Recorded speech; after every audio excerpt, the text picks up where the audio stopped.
অষ্টম প্রহরের 8 দিন পর হয়েছিল অষ্টমঙ্গলার পুজো। তো তারই মুহূর্ত তোমাদের সাথে এই ব্লগে শেয়ার করব। তো সকাল সকাল আমরা চা বিস্কুট খেয়ে নিয়েছিলাম। তো সকাল থেকে শুরু করেছিলাম ভিডিওটা।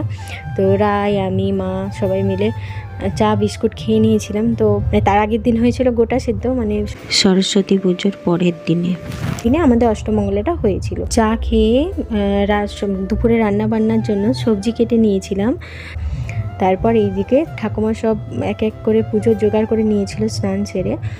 আর এই যে মাও স্নান সেরে গোটা সেদ্ধর হাঁড়ির মুখের ঢাকাটা খুলে সবার জন্য গোটা সেদ্ধটা বেড়ে নিয়েছিল। আর হচ্ছে যে এই যে আমাদের গুরু বাবাও চলে আসছিলো, গুরু বাবা, গুরুমা, ভাই সবাই এসেছিলো। তো বাবা এসে আগে পুজোতে বসে পড়েছিল। তো প্রথমেই বাবা চিড়ে ভোগটা মেখে নিচ্ছিল।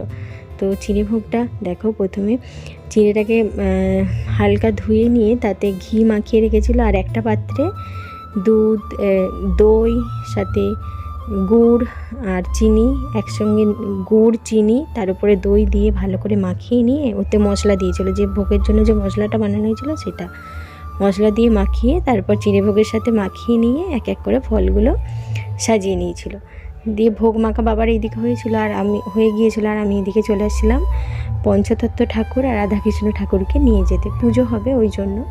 তো এই যে ঠাকুরকে নিয়ে মন্দিরে দিলাম বাবার হাতে। তো বাবা ওই যে পঞ্চতত্ত্ব ঠাকুরের গায়ে তুলসী পাতা লাগিয়ে পুজো আরতি করে নিয়েছিল।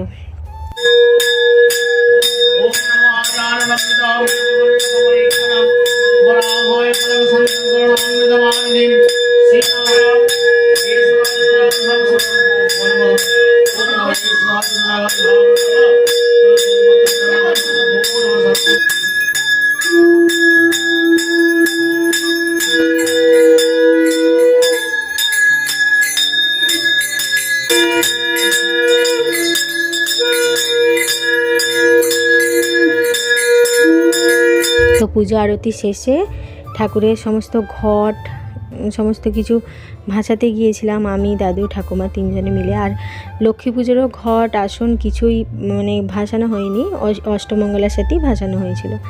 তো তারপরে পুকুর ঘাটে গিয়ে সমস্ত কিছু বিসর্জন দেওয়া হলো। পুজো শেষে ওইদিকে আমরা ঘট সমস্ত কিছু ভাসাচ্ছিলাম পুকুরে। আর এইদিকে মা ভাড়ার ঘরে যে ঘট ঠাকুরের পটগুলো ছিল সেইগুলোকে বের করে নিচ্ছিল। তো ওগুলো ভাসাতে হবে। আর ঠাকুরের পট, যে মা অন্নপূর্ণার যে পটটা ছিল, আমাদের অনেক দিন ধরেই ইচ্ছা ছিল যে আমাদের রান্নাঘরে মা অন্নপূর্ণার একটা পট রাখবো।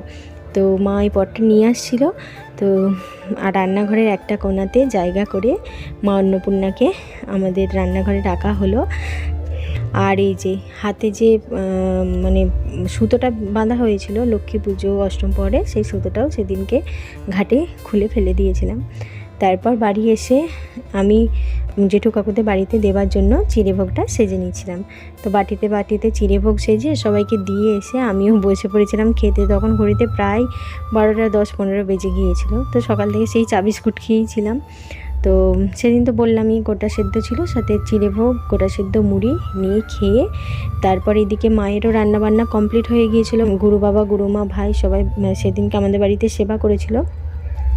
তো ভাত, শাক ভাজা, এঁচড়ের তরকারি, তারপর ছিল আলু পোস্ত, বেগুন ভাজা। ভাইয়ের জন্য শুধু পোস্ত রেখেছিল মা, ভাই রায়ের জন্য মা এদিকে ভাত বেড়ে সাজিয়ে দিয়েছিল। তো বাবা, মা সবাইকে ভাত দেওয়া হয়েছিল। রায় ওদের সঙ্গে খেতে বসেছিল। মায়ের জন্য এই শাড়িটা নিয়ে এসেছিলাম মাকে দেওয়ার জন্য, আর তার সাথে ভাইকে টাকা দিয়েছিলাম। আর এইদিকে হচ্ছে যে আমাদের বাড়িতে এক দাদু কাজ করতেন অনেক দিন আগে, এখন আর কাজ করেন না। তবে উনি আমাদের বাড়িতে আমাদের সমস্ত অনুষ্ঠানে ওনার পরিবার সবাই আসেন। তো দাদু ঠাকুমার জন্য একটা শাড়ি আর দাদুর জন্য একটা ধুতি কাপড় ওনাদেরকে দিয়েছিলাম। তো ওই যে গুরু বাবাকে প্রণাম করে গুরু মায়ের হাতে শাড়িটা দিয়েছিলাম। তো এইভাবেই কেটে গিয়েছিল অষ্টমঙ্গলার দিনটা।